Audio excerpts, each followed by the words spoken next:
Dear students, government college अंता के YouTube channel पर आपका एक बार फिर से स्वागत है।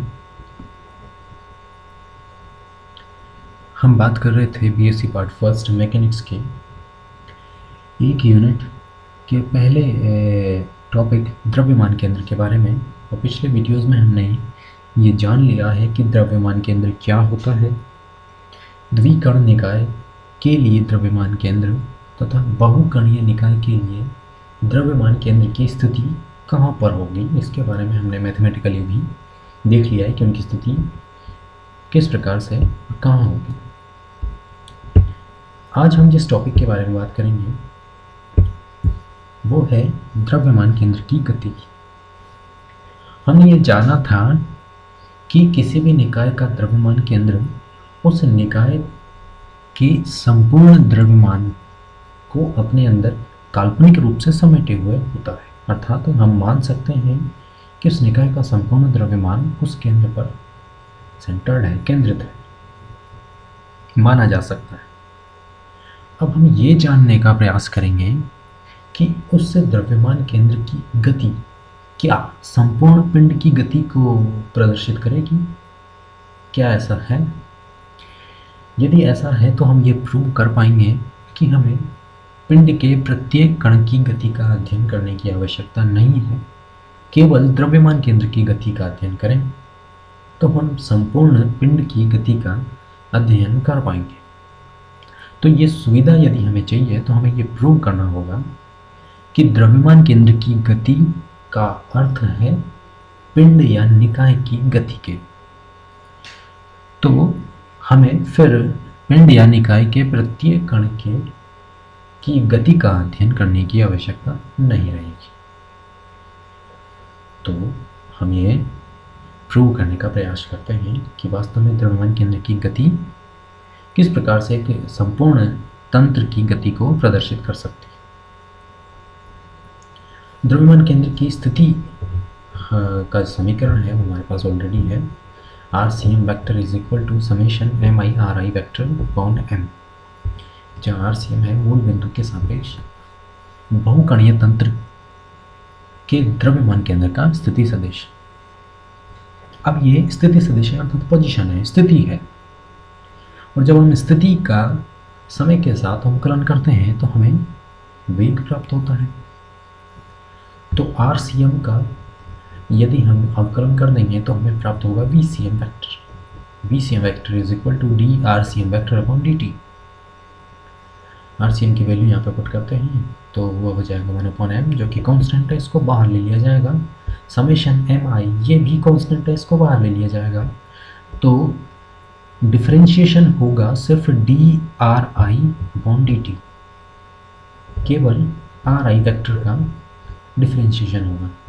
और हम ये भी जानते हैं कि RI है I वेग कण का स्थिति सदिश।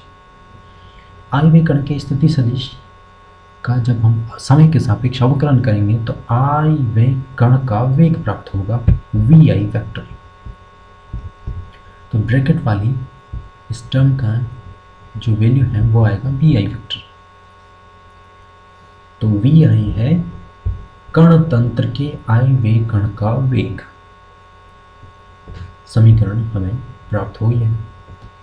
अब वेग का जब हम समय के सापेक्ष फिर से अवकलन करेंगे तो हमें प्राप्त होगा त्वरण। तो VCM का जब हम अवकलन करेंगे तो हमें प्राप्त होगा ACM वेक्टर। ACM वेक्टर है द्रव्यमान केंद्र का त्वरण। वही चीज़ हम RHS में करेंगे तो 1/m कांस्टेंट है, समेशन MI भी कांस्टेंट है, अवकलन फिर से होगा केवल VI का। तो dVI vector upon dt is equal to हो जाएगा AI वेक्टर। AI वेक्टर है I वेग कण का त्वरण। यहाँ पर AI केवल I वेग कण का त्वरण है, जबकि ACM वेक्टर है द्रव्यमान केंद्र का त्वरण।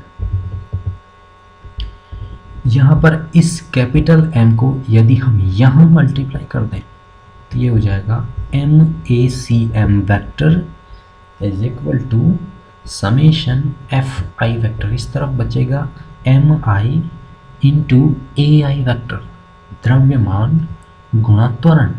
iवें कण का द्रव्यमान और iवें कण पे लगने वाला त्वरण, जो कि होगा iवें कण पे लगने वाला कार्यकारी कुल बल। तो Fi वेक्टर का मान है MI निकाय के iवें कण पर लगने वाला कार्यकारी कुल बल। तो ये समीकरण इस तरह से लिखी जा सकती है, capital M ACM vector is equal to summation Fi। और समेशन Fi का अर्थ है कण तंत्र पर कार्यकारी कुल बल। Fi का अर्थ है F1 plus F2 plus F3 plus F4। F1 है पहले कण पर लगने वाला बल, F2 दूसरे कण पर, F3 तीसरे कण पर, और इन सभी का योग हो रहा है। तो हम ये कह सकते हैं कि जो Fi वेक्टर है, समेशन Fi वेक्टर है, वो होगा कण तंत्र पर लगने वाला कुल बल। अब हम ये मान सकते हैं कि जो कुल बल है निकाय के प्रत्येक कण पर लगने वाले कुल बल की हम जब बात करते हैं तो वो दो प्रकार का हो सकता है। पहला तो हो सकता है निकाय के जो अन्य कण हैं उनके कारण आंतरिक क्रिया का बल।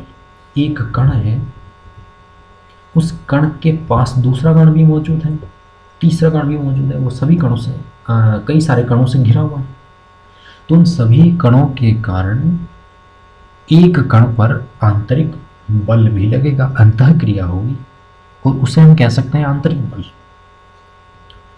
तो एक कण पर अन्य कणों के कारण अंतः क्रिया से जो आंतरिक बल है वो भी होगा, और जो बाह्य बल है वो तो ऑलरेडी है ही।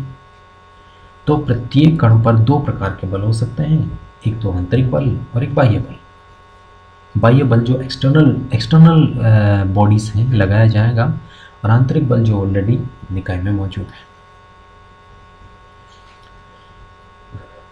तो हमने इस आंतरिक बल को तो F इंटरनल नोट किया है, और बाह्य बल को जो कार्यरत बाह्य बल है उसे एक्सटर्नल नोट किया है, F एक्सटर्नल। तो जो ये Fi है, इस Fi को iवें कण पर लगने वाले Fi बल को हम लिख सकते हैं Fi internal plus Fi external. अब Fi इंटरनल iवें कण पर अन्य कणों के कारण आंतरिक बल है, तो इसे हम नोट कर सकते हैं Fi internal is equal to summation Fji vector. यहाँ पर ये नोट करने वाली बात है कि j not equal to i होगा।